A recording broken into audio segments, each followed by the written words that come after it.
Hey world, welcome back to Keith's Universe. I know it's been a while since I've graced your screens, but I am back again making videos. So I'm going to jump right back into our discussions on animal rights. Now this is not going to be an episode of The Men Behind the Curtain, but I do feel it is an important issue regarding animal rights. That topic is the concept that there are no perfect vegans in the world, and we need to discuss that.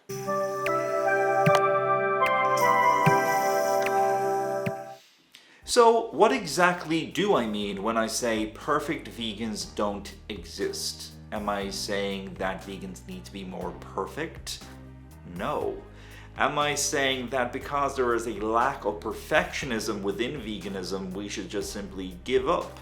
Also, no. What I am saying, however, is what I have already been saying at the end of each of my vegan-related videos, is that veganism is not about perfectionism. Veganism is about causing as little damage to the animals and our environment as much as is practically possible. Let's just imagine for a moment you have just finished your grocery shopping. You are walking home with your bag of groceries, and your bag is a little overfilled. And you notice that the bag is starting to rip. The bag is starting to give way due to all of the pressure, due to the amount of contents inside the bag. So what do? Do you simply give up? Do you throw the bag and all of its contents on the floor as a means of expressing the pure hopelessness of the situation? Of course not. I think most rational people would continue to carry the bag anyway in such a careful manner, causing as little damage as possible. Even if a few grapes or nuts fall out of the seams, at least most of it has been saved. And that's my very point. Being vegan is about causing as little damage as possible. Even if vegans make a mistake, or if a restaurant messes up our food order. Even if we have to on occasion rely on a medicine that contains an animal products. Or if we are consuming plant-based foods that have been cultivated in nature by insects. The fact is, there are certain things that are out of our control, issues that we cannot do anything about. So rather than not trying anything at all, we can still continue to choose to consume a plant-based diet. We can still refuse to wear the skins of animals, still refuse to purchase beauty products that contain animal-derived ingredients or have been tested on animals. We can still continue to be more eco-friendly. We can recycle, we can use reusable eco cups, we can use reusable shopping bags, and so on. This by any means will not lead to perfection, but it will lead to a massive reduction compared to the harm that we could have been causing had we done nothing at all. The reason I bring this up at all is because it is an argument that I do notice with a lot of anti-vegans.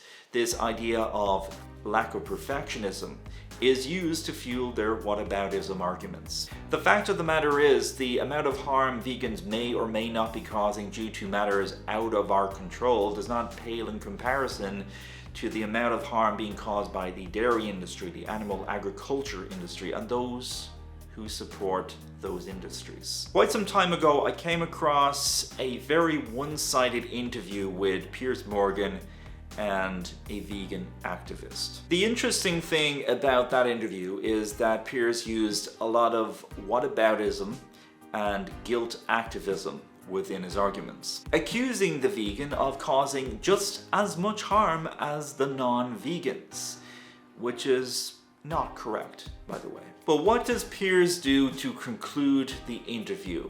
Well, he takes out a brown paper bag and proceeds to eat a Big Mac in front of the activist as a means to cause some sort of reaction, I guess. Ironically, despite all his ramblings and railroading and condescending remarks, the very purchasing of that burger caused a lot more damage to animal life and the environment than anything Piers Morgan could ever accuse any vegan of doing. So doing nothing is clearly not the answer, and being vegan is still going to cause as little damage as is practically possible.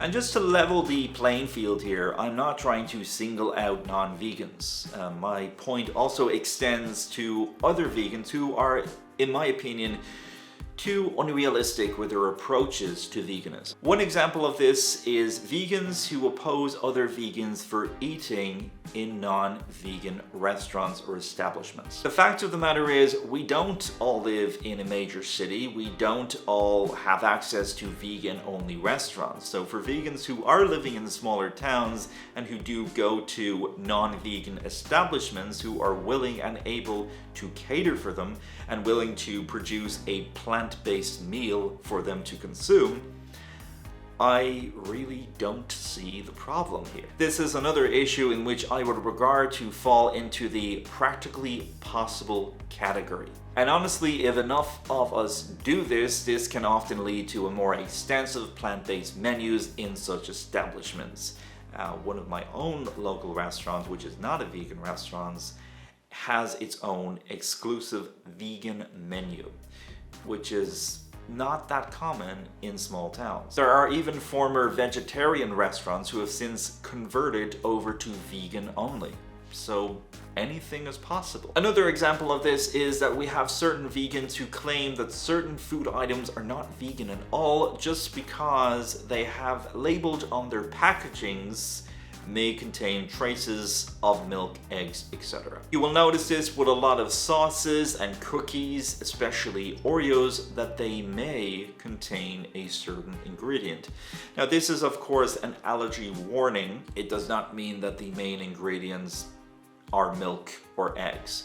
All it means is that they have been produced in a factory that do produce non-vegan items, so there is a chance of cross-contamination. A very slight chance, may I add, of cross-contamination. So my thoughts on this is, if the ingredients or the recipe of this food item does not contain or list an animal product, as far as I'm concerned, it's vegan. Purchasing products that do not contain animal-based ingredients puts a demand in the market for plant-based products, and that can only be a good thing. Obviously, when it comes to certain treats, I will try to support the plant-based companies when it is practically possible to do so. I'll try to buy Nomo and Veggie and Alpro a lot more often than I will the other brands that are not solely plant-based or vegan brands, so to speak. But unfortunately, all of these specific brands are not always available, and therefore this is not always practically possible. And furthermore, some of these brands are not available in certain areas of this country, other countries, and so on and so forth. So you also have to take that into consideration as well. But just a little friendly side note for vegans purchasing food items that don't contain the suitable for vegans food label, please do read the ingredients, because you'll be surprised at how often you will find animal-based ingredients in products you wouldn't expect to find animal-based ingredients. And I'm not talking about traces of this, that, and the other. Actual animal-based main ingredients in the recipe. So read the labels. So those are my thoughts on vegan perfectionism and why, in my opinion, it really doesn't exist, and the concept of being practical. So as I usually say with vegan-related content, veganism is not about perfectionism. Veganism is about causing as little damage as is practically possible.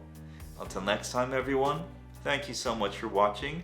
Feel free to show me some love, post a comment, click the like button, share this on social media, and you can follow me on social media. You can follow me on Mastodon, Facebook, Tumblr, and Reddit. See you next time.